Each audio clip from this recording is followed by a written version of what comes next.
Hey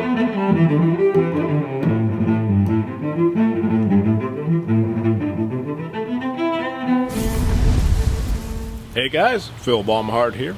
So for this video I'll be doing another longsword type build. This is going to be a little bit different because it's going to be a movie prop, so it's going to be 100% doll, so there'll be no cutting tests or anything like that going on afterwards, but I think it'll still be kind of interesting, so we'll take you along for the ride. So what I've been asked to do is do a Heimdall sword for a Mask fan film. So the Mask is a Dark Horse comic character. There was a Jim Carrey movie, you know, from that comic book. This one's a little bit more in keeping with the original comic from my understanding, so much more darker and much more violent. And I've worked on a couple of these short films, and we've got a third one coming out called Revenge of the Mask Supercut. So if you want to check out the original films, there's going to be links in the description box. And I've actually got a little bit of a cameo in a couple of them, so you can maybe spot me there. But for the most part, I was just on the Rip and Electric crew, so I was you know, helping out, doing all the lighting and stuff like that. And then they did a Viking one. So the origins of this mask, it's something that the god Loki created, so they kind of did like a Viking thing, and I supplied some of the props and costume pieces, and then I had a little bit of a fight scene in there. So for this upcoming short film, the god Heimdall is going to make an appearance, and so I was asked to make a sword for that. I've got some 80 CRV2. This is about a yard long, a inch and a half wide, and 3/16 of an inch thick. And so they asked me to do a two-handed type sword, which, as we all know, Viking swords were all one-handed, but hey, this is a comic book world. These are the gods, so it doesn't have to be historically accurate, but we'll try to keep it, you know, sort of Viking inspired. So what I'm gonna try to do on this one is sort of have a fuller, and so the blade design will be Viking-esque. And I've put together a spring fuller for the purposes of forging in a fuller, so that'll be kind of a new process for me. And then for the guard, I've got an idea for doing kind of a twisted square bar guard. So nothing too fancy, but they kind of asked for it to be gold, so as much gold on the sword as possible. So I'm going to try doing a kind of a hot brassing on the guard and pommel, and possibly the blade as well. So we'll see how that goes. So today I'm just going to start by forging out the point for this double-edged sword. So just a kind of a standard sort of spear point, and then I'm going to come back and do the tang, and we're just going to do a narrow, you know, longsword type tang, fairly straightforward. And I'll go in, forge in the fullers, and then we can get grinding.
Alright, I think as far as I want to go with the point, because remember when we grind it, it'll make it a little pointier. And this has got to be a, you know, prop.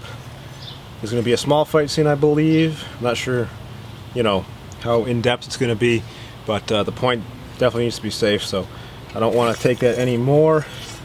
I'm just going to try to even it up. It's looking pretty good, but I just want to make sure it's nice and even.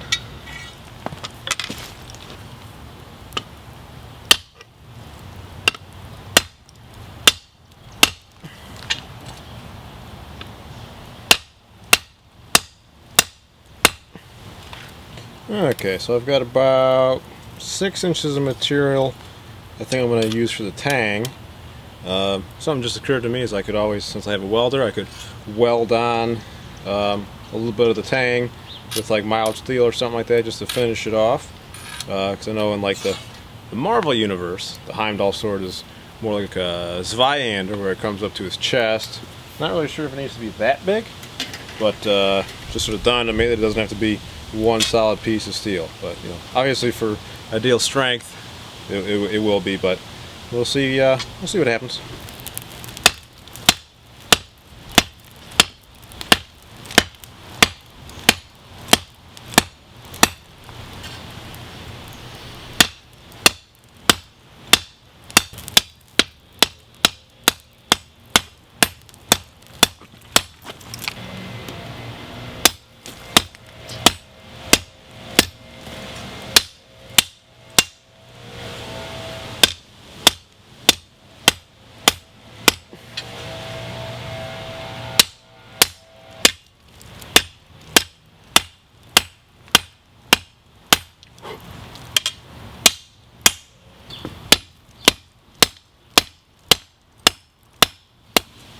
So the new plan here, the thing I'm going to have this be like the blade, the quote-unquote cutting edge. It's going to have a step down here, and then this will be the tang. So I'm not going to get the full handle length out of this little piece here, but maybe about halfway, and the rest I can weld on there. This sword design is kind of taken from the Witch King sword from the Lord of the Rings films, if you happen to see that.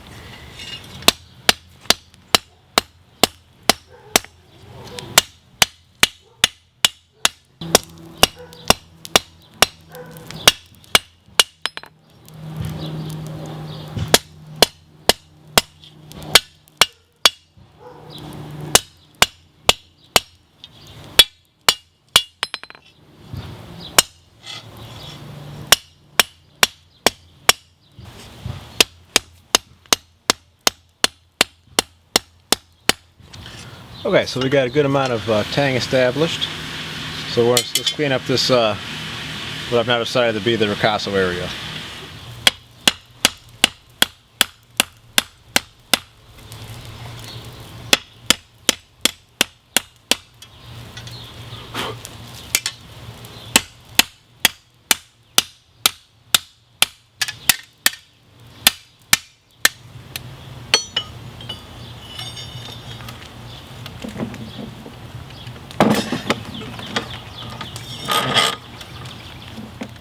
Okay, so as always with the trick with any of these longer blades is keeping it all straight is kind of a constant chore, but I'm pretty happy with this kind of double step down. Looks a little funky right now. It might look a little uneven to the eye, but looking down the blade, it's all true. So once I kind of clean up the shoulders a little bit on the grinder, it should be looking good. Okay, so I'm going to get started on the guard of the sword now, and I've got some half-inch square stock here that I'm going to use.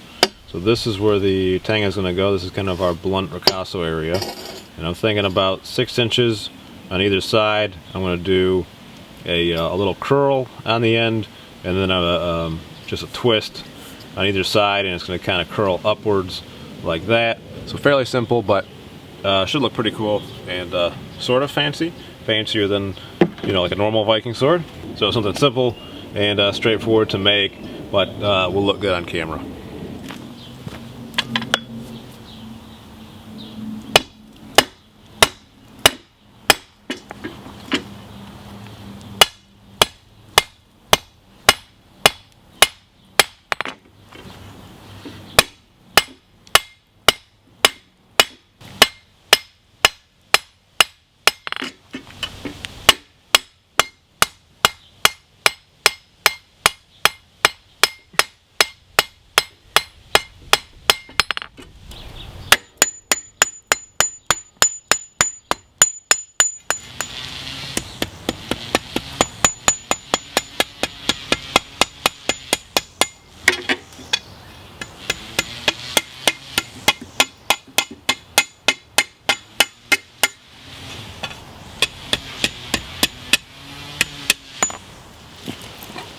Alright, so this is the spring fuller that I made. So it's just a piece of leaf spring that I had cut in half. I think this is part of the leaf spring that I used for that original longsword build, if you guys saw that video. And these are two pieces of coil springs that I cut down, straightened, welded on there, and then I welded on a piece of railroad spike. And this is a railroad track tie plate, and so that fits in there like that. And now I can use it as a spring fuller. So what I'm going to do is the square bar first, though, is put it in there this way and put a little indent in there for where the blade is going to meet or go into the guard itself, kind of as a delineation point. So I'm just going to get that set up right now before I do the first twist.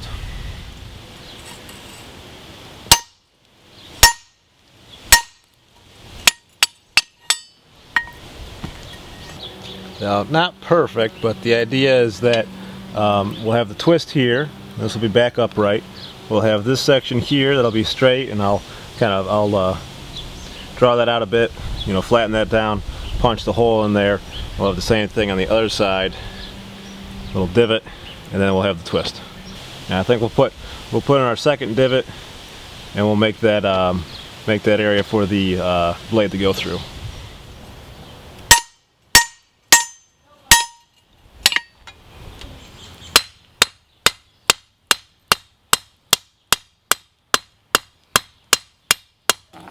Okay, so what I'm trying to do is just isolate and flatten this spot here, kind of draw it out to either side.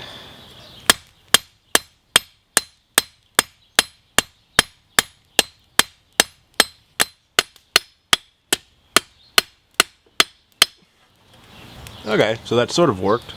We lost a bit of our divot here on this side, but not a big deal. Yeah, it did work in being able to isolate the material though, so I'm happy about that. A little bit wonky. Let's see if we can straighten it back out.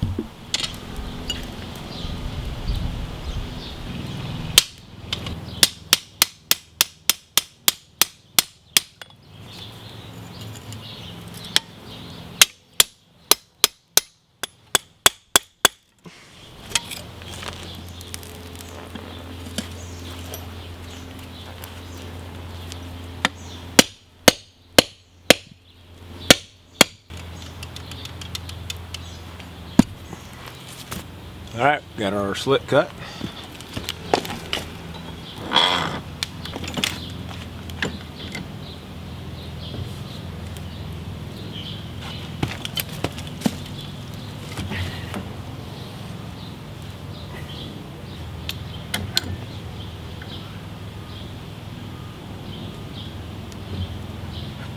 Okay, so this is kind of a new tool for me. You haven't seen before. This is a twisting wrench that I made.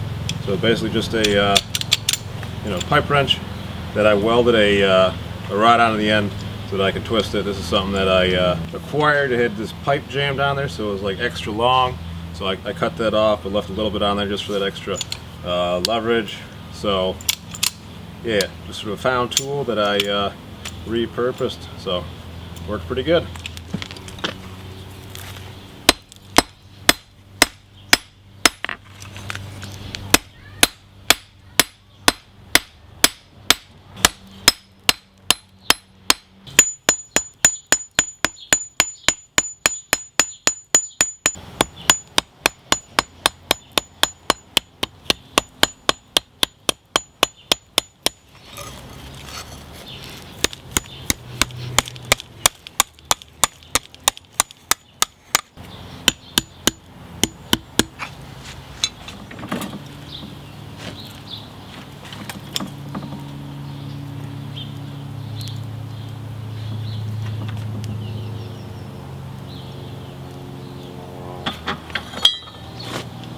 Okay, so I made sure to twist in this direction so that the twists kind of match, branching out from the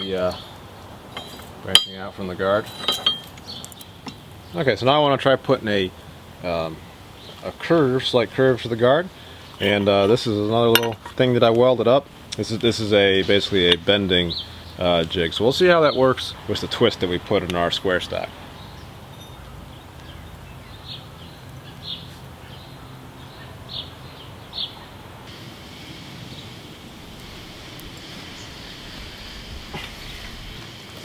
Okay, that looks pretty cool. Nice little horn shape.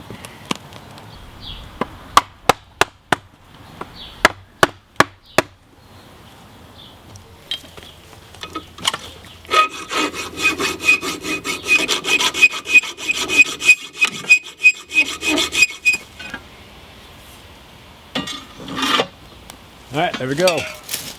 It's looking pretty symmetrical and straight. I'm digging that. Kind of lines up with the step down there, so that's just about perfect, just about what we want. So I dig that. I'm happy with that. Okay, so now I'm gonna clean this up on the wire wheel. I'm gonna get it kind of hot again, not you know, up to 14 temperature, just warm. I want to see about brassing this and get this whole thing to be brass colored.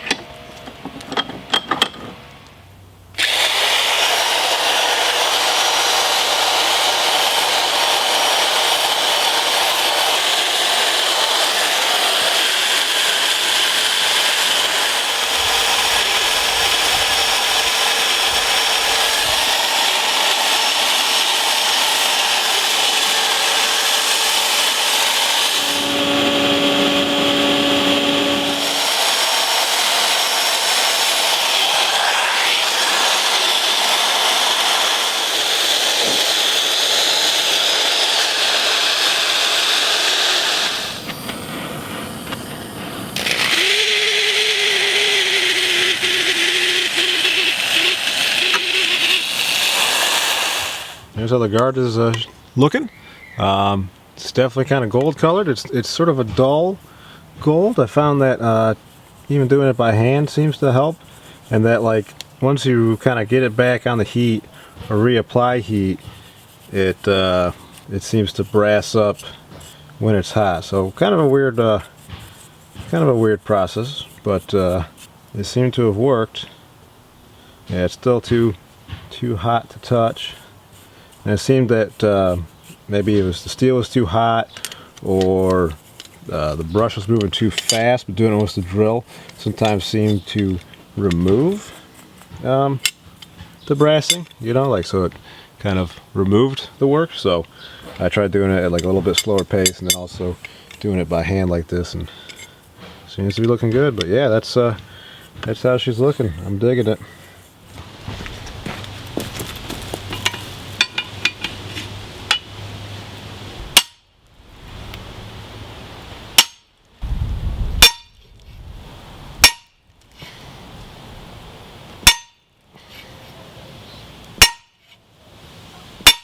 So you can see it works, but it is slow going.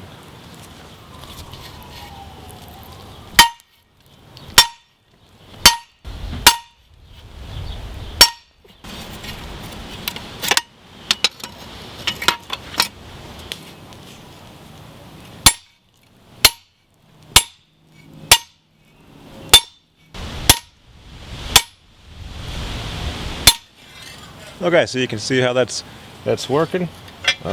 So happy with that. It's gonna take I don't know, probably like 3 hours to get this whole thing done. But I think you might be able to make it out on camera, but ever so slightly from you know, putting in that fuller, it widens out just a little bit. So it's kind of a cool way of maximizing the amount of steel I got. So since this portion is also high right now, I'm going to go through and kind of draw out the edge bevels ever so slightly. I'm not going to worry about that a whole lot, but just to get kind of maximum width, and also cut down on my grinding time and all that.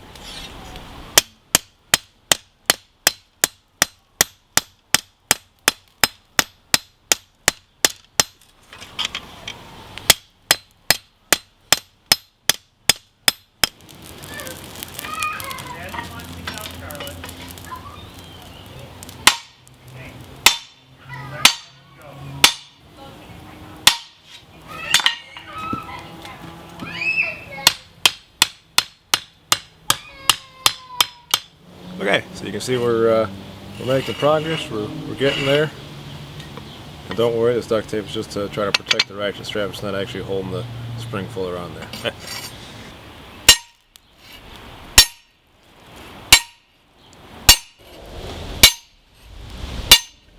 For the home stretch, almost done. So the flow is going to terminate right about here, just like the Viking swords.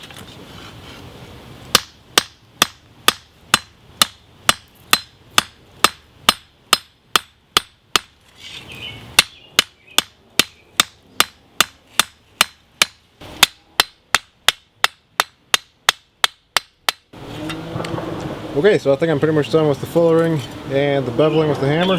So now I just got to go through and get this whole thing hot and make sure it's straight. It's looking pretty good, but it's definitely not perfect. So I'll see if I can get it better.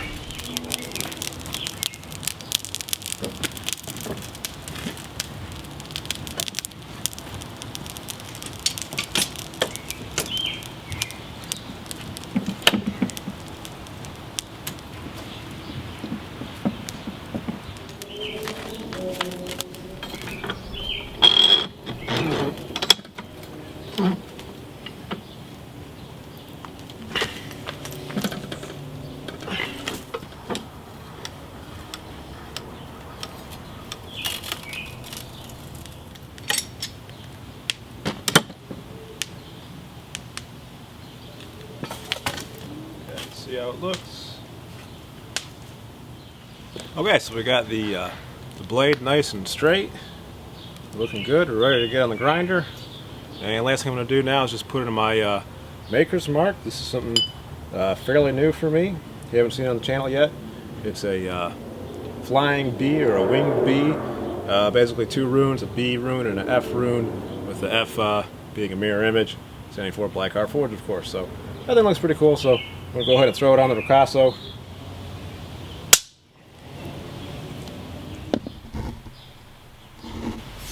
Alrighty, so here's what our sword is looking like. Fuller's looking good. So I got it good and straight. So now we can get on the grinder, clean up the fuller, and then clean up the bevels. Yeah, there's what it looks like with our guard on there, to give you a sense of how it'll look when it's all finished. And I don't plan on heat treating this actually, because one, just to sort of save on the time it takes to heat treat it. It's, you know, quite time consuming to try to quench it, straighten it again, and then temper it back. So try to, you know, save some of the cost of this for the customer. But also I don't really think that it needs it, because it's going to be used in a fight scene. But it's going to be brief. I don't even know if it's going to be against another sword. A lot of the other weapons that we're using in that project are actually like foam and stuff like that. So, and also I would rather have this, if it does end up being used in like a full-on fight scene, I'd rather have it be too soft and too hard, because if it's soft, it can bend, and then I can fix it on set if you know, if needs be. But if I screw up and I make it too hard, that means that it could break, or more likely to break, or it's a possibility it could break. Which if it breaks, which is you know, then you can't repair, and the shoe is screwed. And then also it could risk hurting an actor or crew member or something like that. So we're just going to clean this up and then brass it. But just wanted to show you how it looked like out of the forge. Kind of still rough around the edges, but you can see how that fullering tool worked, and worked pretty good. I'm really happy with the way it turned out. So let's get grinded.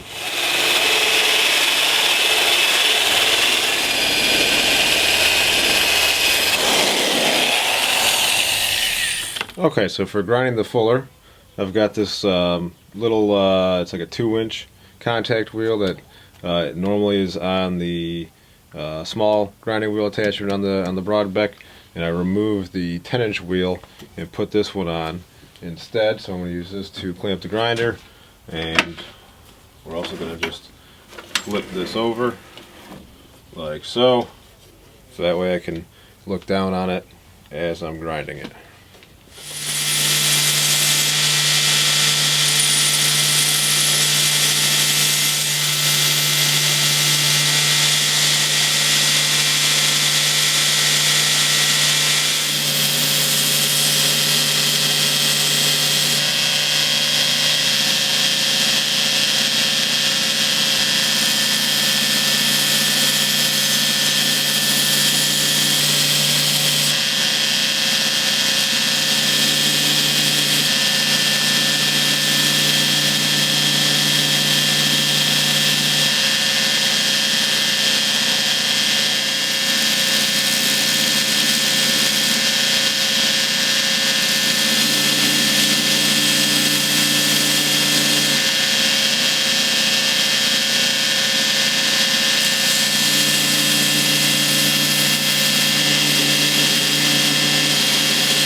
Okay, there you go. We're in pretty good shape there. You can see there's a few spots where I slipped a bit, but we'll you know, when we do the grind the edge bevels, we'll clean that up. So I just used an old 60 grit belt because there's a lot of you know, fire scale and stuff and all that's still on there, so I wanted to save it. But even that worked out pretty good. Maybe I'll take a fresh 36 or maybe a 60, and we'll just do a cleanup here. But yeah, so doing the, you know, forging in the fullers versus just grinding it, it gives the wheel a place to bite into and makes it really easy to just clean this up. So one of the challenges was the Viking sword, you know, where I just ground the fuller. You know, it was you know, a challenge to find that fuller and put that in just with the wheel. But yeah, really happy with this.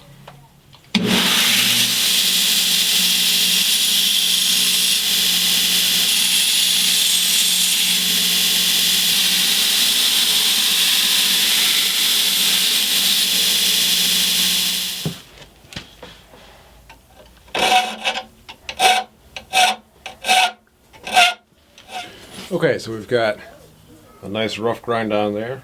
Got most of the fire scale off of there. So fresh 36 grit belt. So we're going to go back in and clean up our fuller.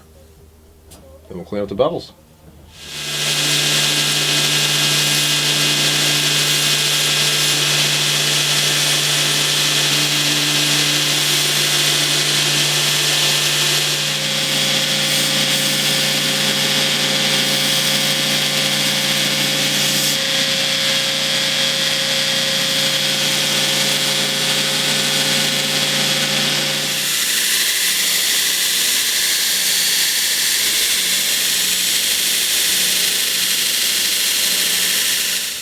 Okay, so here's what our blade's looking like. I went through kind of with the slack belt and cleaned up the bevels.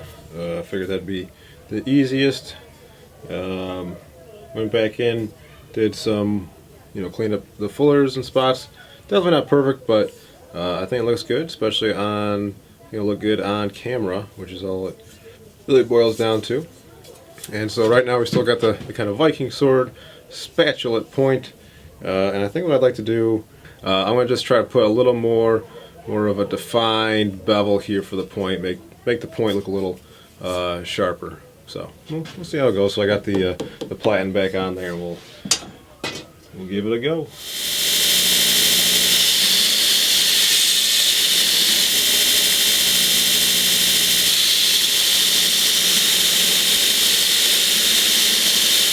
Well, here's how it came out. Not great, but not too bad. It looks a little bit better than what it did. Ended up setting up the platen and using this kind of as a guide to get the right angle.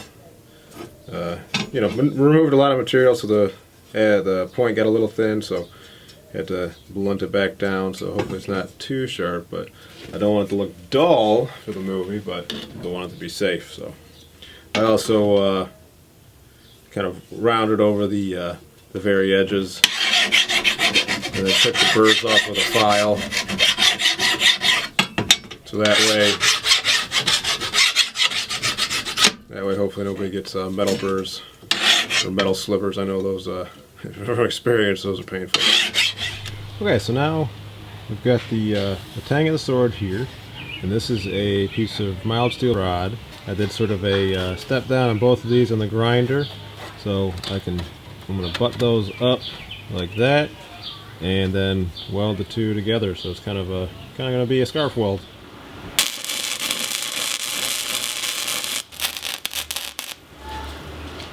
So we'll clean that up in the grinder and see what we got. All right, so there's what we're looking like. There's the sword. There's the rod. Can't really see the weld line, so I think we're going to be good to go. Yeah, especially when with that inside of the handle material, that's not going to be a problem at all. So I'm happy with that. So now we can get our rod cut down to length and start fitting up the handle. Okay, so for the handle, got a black mahogany here. So got the drill press set up on the bench here. Took it off the little table I have it on, and you know, trying to drill through this whole thing is kind of problematic. Unfortunately, I kind of got to eyeball it for most of the way, trying to drill it by hand, which is going to be tricky to get it straight, but you know, we're going to do what we got to do.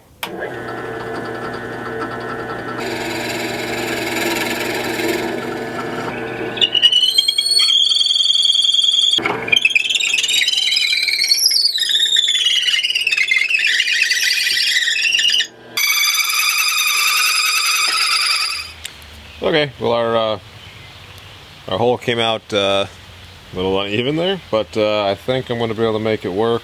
There's where we started from, and there's where it came out the bottom. I probably could have done a little bit better job of getting it even, but oh well, we're going to roll with it. So we're going to get the tank hot and burn it in for the rest of the fit.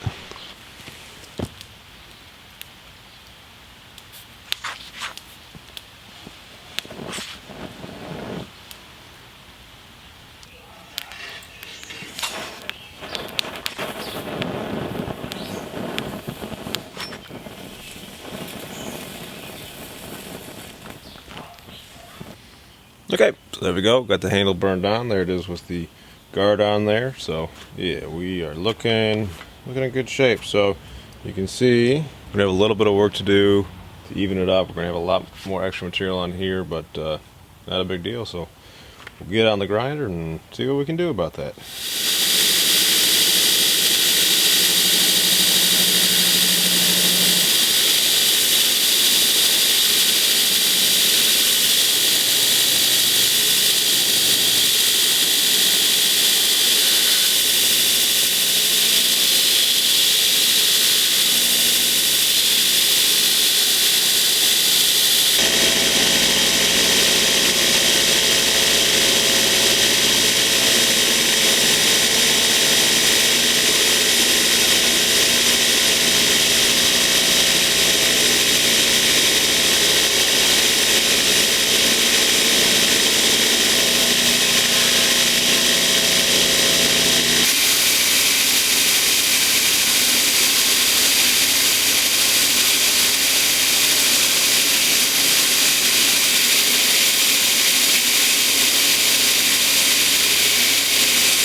Okay, so now it's looking like a sword, feeling like a sword too. So the pommel piece you saw me grind it on is actually the leftover from, again, that original longsword build. This is the piece that I did the stock removal on. This is the remnant. So it already had a hole drilled in it, already had the basic shape. So I just threw it on there. We're gonna roll with this. So I'm happy with the rough handle shape. Just basically some fine sanding. It'll be good to go. What I'm gonna do now is try to get this blade brassed. I'm gonna get the blade hot, not too hot, and see if we can brass this sucker.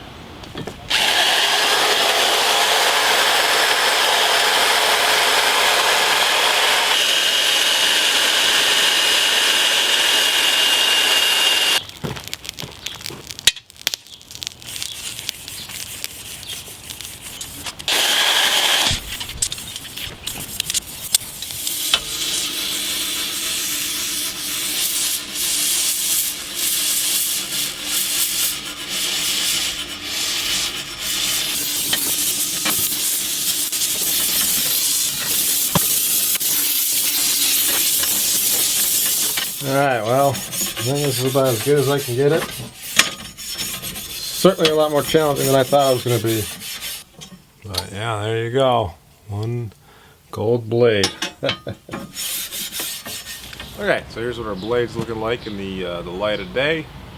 Definitely a little more work than I was hoping to get it looking like this, but here we are. So next step now is to weld on the guard to the blade. So probably just as well that I didn't heat treat this, because I think trying to heat this up to get the hot brassing on there would have screwed up whatever temper I had on there anyway, so just as well.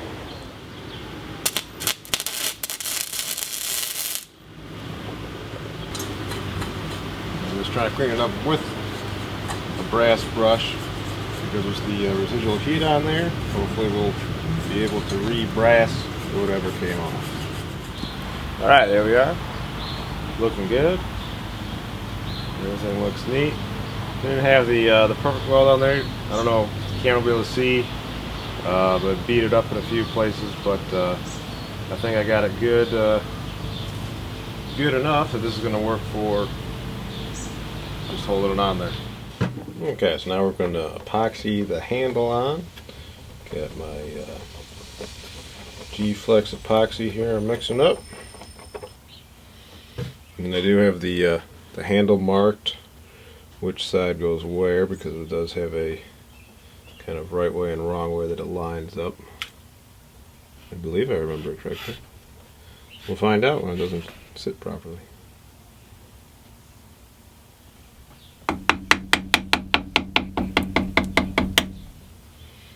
And so what will probably end up happening is the glue is going to drain downwards and start leaking out here. So I'll try to keep an eye on it and you know, clean it up as it does that. But from burning it anyway, it actually a pretty good solid fit without the glue.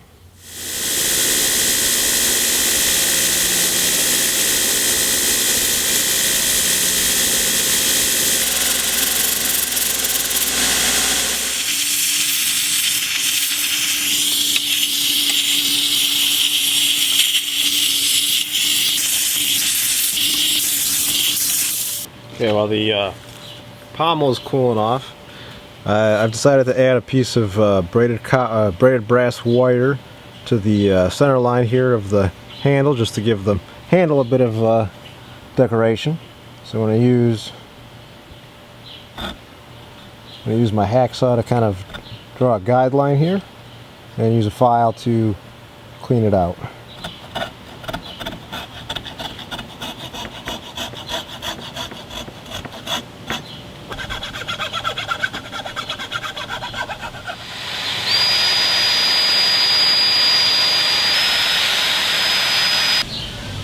This is such thin wire, I'm going to just double it up actually.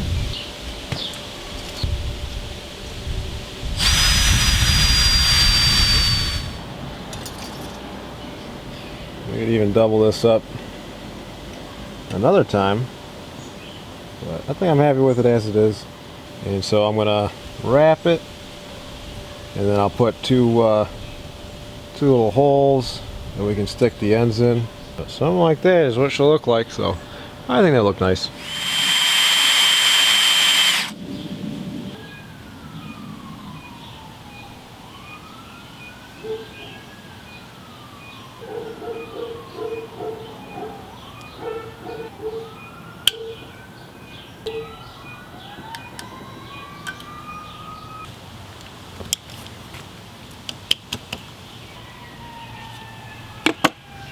Okay, there we go. Let's go ahead and put some epoxy on that. I'm going to use some clear quick dry epoxy. The most important part is right in here, but I am going to go through and just sort of do the whole thing. Perfect. Okay, so there's what our pommel's looking like. I've actually got a nail set in here to kind of hold it all in place, so I'm going to grind it off here, and I'm just going to weld all this up, and then we'll clean it up and re-brass it.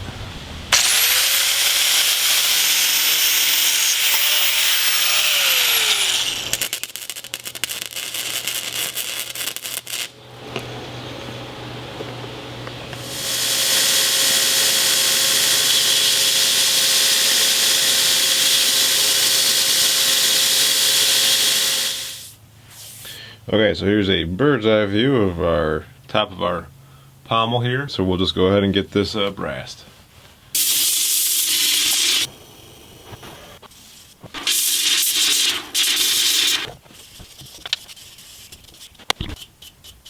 Alright, so that torch is still giving me a little bit of trouble. But yeah, again, what's interesting, you know, I brassed it, didn't see much change. You know, hit it again with the torch, and then that reapplication of heat seemed to really be the thing that change the color. Not so much the scrubbing action, but the application of the heat.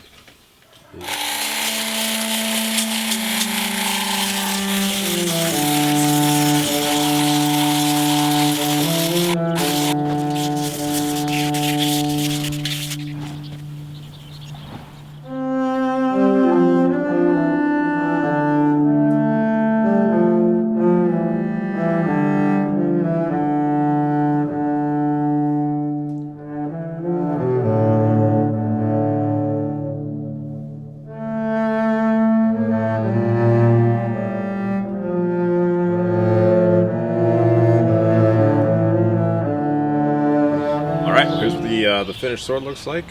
As always, really happy with the way this one came out. I think this is going to be a great movie prop. You know, it's actually fairly lightweight. You know, I can actually wield this around with one hand, which is what you want with the two-handed sword. So with the second hand on there, I can grab it down by the pommel and really get some good control out of it. So I don't think that the actor who's going to be wielding this is going to be adept at sword fighting, so we'll see how the fight scene goes. But it's better than having something that's way too big and unwieldy, and something too heavy is going to be unsafe to use. So I got to get this over to the producer, and he's going to make a foam version of this, so hopefully that process goes well and it doesn't damage the finish at all. I'm a little bit worried about that. So the gold on the blade didn't quite come out as well as I wanted, but it looks good. Like, it looks on camera, it does look, you know, gold. From having it sit around, it did get a little black and tarnished here by the point. I don't quite know what happened there, but from like overheating it possibly in the forge or getting charcoal dirt on there, or even water or moisture, it kind of affected the brassing. But I think it'll work because it looks, to me anyways, it kind of looks like battle damage or blood stains or something like that. You know, it looks like he's been killing guys with this. The brassing on the pommel came out really well, real bright. That's kind of what I wanted for the entire thing.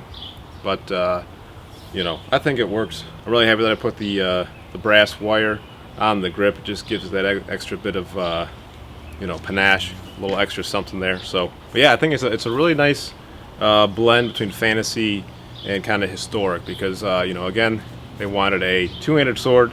You know, Heimdall in the comics is often seen with, you know, holding his sword like this, kind of resting it like this, like in the Marvel film, and that was like a giant two-handed sword. So not quite that big, but I'm glad that I added that extra bit of tang length there, just to give this thing, you know, as much reach as possible, and really maximize the steel. You know, so on a historic longsword, it's going to have much more of a taper because of the way that it's meant to be fought with. You know, with kind of the movie longswords, like say Lord of the Rings, the broader blade really reads better on camera. The guard, again, is just kind of, you know, fantasy inspired. There's a few twisted grips that you can find in historic longswords, and the curl here is actually kind of reminiscent of my blade catcher buoy. So as like a Blackheart Forge sword, it's kind of my my style, if you will. So I think that's cool. It just gives it an extra flair. I like the step down. I think that looks good. It kind of just, again, just makes that blade look extra broad, gives it sort of a fantasy element without being too far-fetched or too crazy, because it's still practical, because the blade, you know, the cutting edge would start at the guard here, and so with these curls here and the indents at the ricasso, the shoulders of the blade here, you actually could use it for blade trapping and stuff like that. So it is practical. But I think my favorite part is this handle, this very traditional longsword handle, very comfortable, and it really makes me want to sword fight with this. So I wish I was the actor who was going to be wielding this, but you know, hey, maybe next time. Really happy with the way the fuller came out. Is that little extra bit of life to it. Fullers really do help kind of lighten the weight of a broader blade, so I'm very happy that I did that. Okay, so the overall length is 48.5 inches, the blade length 36. We maximized that original stock that we used. It came out a little bit thicker than that 1.5 inches, so that's cool. And we got that little extra breadth, and thickness wise, you know, from forging out this ricasso, it's a little bit thicker than the original steel, and up in here at this thickest part of the blade, it's a little bit thinner than the original 3/16 of an inch thick. I'm not really sure what the measurement is for the fuller area, but again, nice and thin. So I left the edges very dull, so there's no risk of accidentally cutting anybody. I probably could have taken it down a little bit more just to give it that extra, just to take that extra bit of weight off. But yeah, overall, really thrilled with the way this thing came out. It was a fun build. I've got to make another one and keep it this time. I like the way that my maker's mark came out. I'm happy with that. All right, so hopefully you guys enjoyed the video. I appreciate you coming along for this build. Hopefully the finished film turns out well. Again, I'm going to have links for all that stuff down in the description box. So if you want to check out the Revenge of the Mask film, go in the description box. There'll be a link there. So as always, I appreciate the support. Thank you so much for watching, and until next time, be more Viking.